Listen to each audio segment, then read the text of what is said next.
Et moi, je pense que le président le voyait seulement à cette occasion.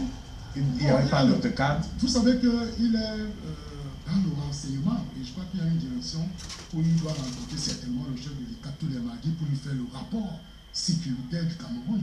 Donc moi, je pense qu'il y a d'autres occasions, mais le président a choisi ce jour-là de le faire. Et vous savez, nous avons eu plutôt l'impression qu'il le félicitait pour le travail qu'il a fait. Et vous savez, qui aime bien châtier. Et moi, j'ai trouvé en cela un acte d'amour du chef de l'État à l'endroit d'Atan Gandhi. Parce qu'un autre chef ne vous le dira jamais. Il va vous laisser vous enfoncer, il ne vous dit pas, et ce qui arrive avec. Mais vous convenez donc avec... Si nous considérons que vos révélations sont exactes, pour Atan Gandhi serait irrévérencieux envers qui? Non, ce n'est pas la première fois. Vous savez que lors du grand dialogue national, il s'est radicalement opposé au Premier ministre. À quel sujet? Sur le sujet de la forme de l'État.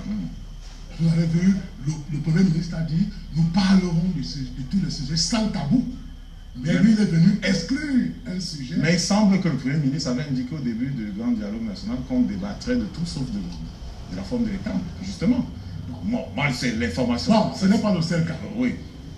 Le cas de la chefferie de Cameroun.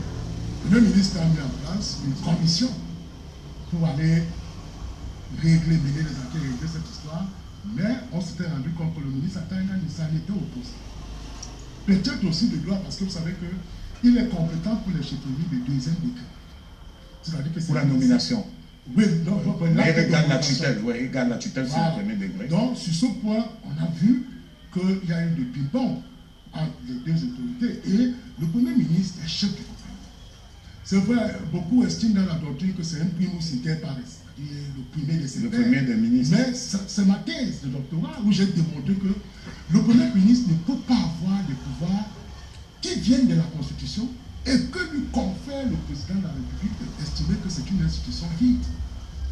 Et c'était ça l'hypothèse de ma thèse, pour démontrer que mais le Premier ministre bénéficie-t-il de moyens de coercition sur ses ministres? Mais écoutez, il a un droit de contrôle. C'est même pas lui qui annonce la composition du gouvernement. On aurait pu, symboliquement, commencer par lui réserver l'exclusivité, ne fût-ce que de l'annonce. Écoutez, surtout que Rodrigue, il a parfois nommé le même jour que certains ministres, le cas de 2019. C'est l'un des côtés attirants de ma thèse. Parce que dans cette thèse, j'ai fait des propositions.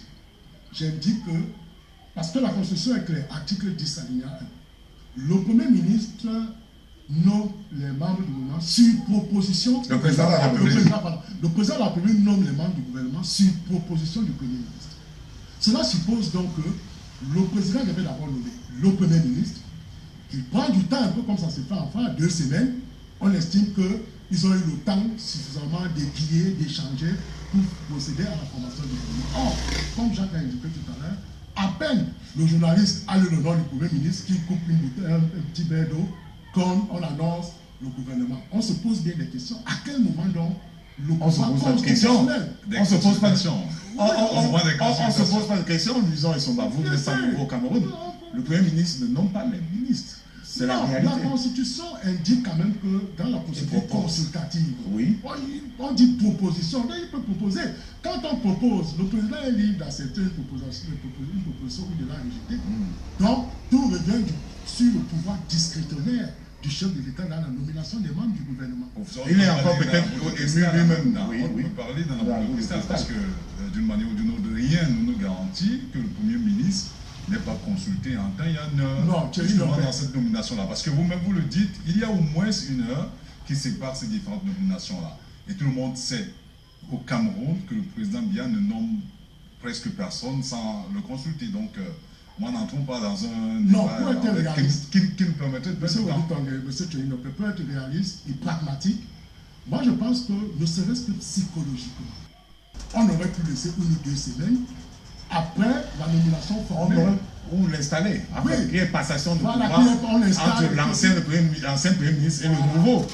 La passation se fait par 1 heure. Donc, c'est ce que j'ai dit dans la terre. C'est-à-dire qu'il faut laisser au moins 1 ou 2 semaines. Ne serait-ce que psychologiquement, on va se dire, on a installé le Premier ministre, ils ont eu 2 semaines pour essayer d'échanger avec le chef. Pour lui confier la lecture de la composition du nouveau gouvernement. Non, moi je suis dans l'optique psychologique. Mais il semble, dans notre contexte, c'est le secrétaire général de la présidence de la République qui transmet aux médias la composition du nouveau gouvernement. Bon, est-ce que ça, le secrétaire général... Non, c'est la réalité. Oui, okay. C'est un document sorti du secrétariat général de la présidence de la République. Nous l'avons au moins vu dans un des ouvrages d'un ancien secrétaire général, Jean-Marie Atangana-Mobara, qui décrivait un peu comment ça s'est passé entre Marafa, Amidoya et lui-même, et nous avons compris. Et puis dans le fonctionnement des médias, on voit bien que ça vient du secrétariat général de la présidence de la République. On a vu en 2006, par là, lorsque le professeur Mendozé jubilait d'avoir été reconduit au gouvernement parce qu'il était ministre délégué à la communication.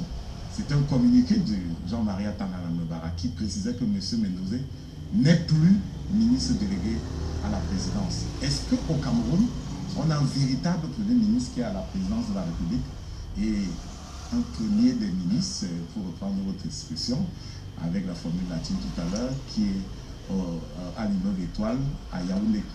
Est-ce que c'est ça le problème? Est-ce que, comme l'indiquait, un premier ministre, peut-être avec un secrétaire général, comme l'indiquaient des chercheurs, est-ce qu'un premier ministre avait un secrétaire général moins fort ou avait un chef de cabinet du président de la République, simplement, on aurait un premier ministre qui assume ses fonctions ou qui assume ses fonctions constitutionnelles?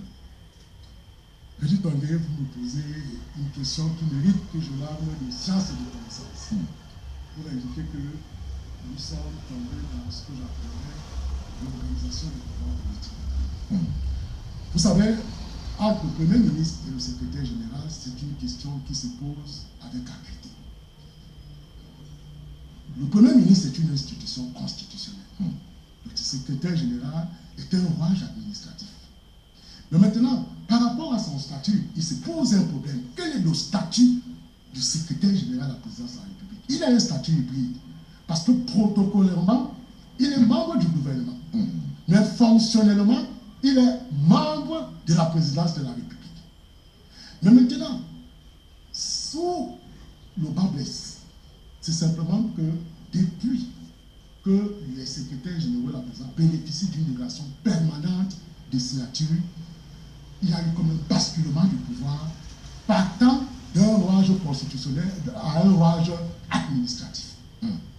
C'est la raison pour laquelle aujourd'hui, on qualifie le secrétaire général de vice-dieu, de vice-président, parce qu'on a l'impression, et ce n'est pas une impression, qu'il a totalement, d'ailleurs le professeur Alain Didio l'a dit, que nous assistons là à une brimade d'une institution constitutionnelle par un rouage administratif. Mais c'est une réalité.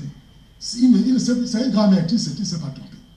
Et cela permet aujourd'hui de comprendre. Vous savez, ça me permet un peu d'utiliser, de rentrer un peu dans l'histoire. Vous savez, le président Paul Biya est celui, quand il était secrétaire général, en 1967, qui est le premier à recevoir la délégation permanente des signatures. Il sait ce que c'est. Lorsque le RGPR est allé au nord, elle lui a dit, le RGPR c'est qui? À l'extrême nord, oui. Et même à Kayamobara, dans son livre, dit simplement que le RGPR tient la plume. Non! Non! Le RGPR, du fait de la délégation permanente des signatures, aujourd'hui, c'est-à-dire qu'en réalité, efface presque le Premier ministre. Parce que le Premier ministre, en vertu des prescriptions constitutionnelles, est le premier délégataire des fonctions présidentielles. C'est-à-dire que quand on lit la Constitution, je crois que c'est l'article 10, on dit le premier bénéficiaire de la délégation présidentielle, c'est le Premier ministre, chef du gouvernement. Mais là, c'est une délégation habilitative. Or, le secrétaire général a une délégation spéciale, faisant donc de lui une personnalité qui est placée à haut lieu. Vous avez vu, n'eût été les hautes institutions au trans, ce que aujourd'hui, lorsque le RGPR passe, de plus en plus, vous voyez là, il est en mission. Et le président de la République, à travers les images, parce que vous savez, les images valent plus de 1000 mots. Lors de son retour, la dernière fois, lorsqu'il s'était posé la question de la temporalité, etc., on se rend compte que l'accord, il salue le Premier ministre et il accorde un peu plus de temps au secrétaire général de la présidence de la République. Ce n'est pas anodin. Ce n'est pas anodin. Mais il faut retenir une chose du président Paul Biya, c'est qu'il n'a jamais laissé qu'on piétine son premier ministre. Vous connaissez les cas qui sont légion, le cas Amadou Moumoula, bien Sam, ils sont nombreux. Et c'est la raison pour laquelle, M. Roduton, je suis très généralement choqué quand j'entre dans un ministère, au bureau d'un ministre, que je constate que la photo du Premier ministre est placée vers la route qui va vers les toilettes. Et c'est la raison pour laquelle Patrice Talon, le président du gouverneur, a dit que non, dans vos bureaux, ne mettez pas ma photo. Mettez la photo de vos épouses et de vos enfants pour que le moment venu, pendant que vous prenez une décision, vous regardez votre épouse sur la photo, vous regardez vos enfants, parce que cela peut avoir un impact ou un effet sur eux. Donc moi je dis au ministre de la République que mettez à côté aussi la photo du chef du Premier ministre, c'est le chef du gouvernement. Parce que, et comme on l'a évoqué tout à l'heure, c'est parce que les ministres... Est-ce que ça ne va pas être interprété comme un crime de lèse-majesté? Le fait de mettre sur un même piédestal, disons comme ça, le président de la République et le Premier ministre. Je sais, vous êtes journaliste, très introduit. Vous avez souvent vu que c'est juste, ça dit qu'on a même l'impression que c'est le chef d'État qui est assis, parce que juste derrière, c'est la photo du chef de l'État. On peut donc mettre la photo du Premier ministre devant. Donc, son propos, c'est un truc simple, parce que, écoutez, les images valent 10 000.